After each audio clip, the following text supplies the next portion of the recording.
అయితే దేవుడు అంటున్నాడు, కొన్ని సందర్భాల్లో నా బిడ్డలు లేదా నా మంద చెట్లు లేని మెట్టల మీద ఉన్నప్పటికీ కూడా వారు భయపడడానికి లేదు, వారు బాధపడడానికి లేదు. ఎందుకోసం అంటే నేను చెట్లు లేని మెట్టల మీద కూడా వారికి మేపు కలుగు చేస్తాను. గట్టిగా చప్పట్లు కొట్టి దేవుని అన్మాయింపరచును. Hallelujah. According to his purposes sometimes you must go through a barren land. కొన్నిసార్లు దేవుని ప్రణాళికాబద్ధంగా నీవు బారన్ హిల్స్ మీద ప్రయాణం చేయాల్సి ఉంటుందేమో.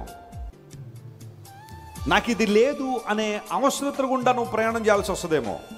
కానీ దేవుడు లేదు అన్న ఆ అవసరతనే, ఆ సమయాన్నే లేదా ఆ సందర్భాన్నే అద్భుతాలు చేయడానికి వాడుకుంటాడు. మీలో ఎంతమంది నమ్ముతున్నారు ఈ మాటను? స్తోత్రం చెప్తాం. హల్లెలూయా. చాలాసార్లు సమృద్ధిలో ఉన్నంత వరకు మనకు దేవుని యొక్క విలువ మనకు తెలియదు. బహుశా కొన్నిసార్లు దేవుడు అందుకనే చెట్లు లేని మెట్ల మీదకి నడిపిస్తాడేమో. కానీ అక్కడ మనం విచారపడాల్సిన అవసరం లేదు, కృంగిపోవాల్సిన అవసరం లేదు. అయ్యా నా స్థితి అంతా చాలా బ్యారన్గా ఉందండి, ఎండిపోయిన పరిస్థితి అండి, ఒక్క చెట్టు కూడా కనరాట్లేదు వెస్లీ గారు, నా జీవితం అంతా ఎలా ఉందంటే ఎండిపోయిన త్రోవల్లో ప్రయాణం చేస్తున్నట్టుంది, నన్ను పోషించేవాళ్ళు ఎవరు, నన్ను రక్షించేవాళ్ళు ఎవరు, నన్ను నడిపించేవాళ్ళు ఎవరు, నా పక్షంగా నిలబడేవాళ్ళు ఎవరు, నాకు సమృద్ధినిచ్చేవాళ్ళు ఎవరు అని అడిగితే దేవుడిస్తున్న వాగ్దానం ఏంటో తెలుసా? చెట్లు లేని మెట్టల మీద నేను వారిని మేపుతున్నాను.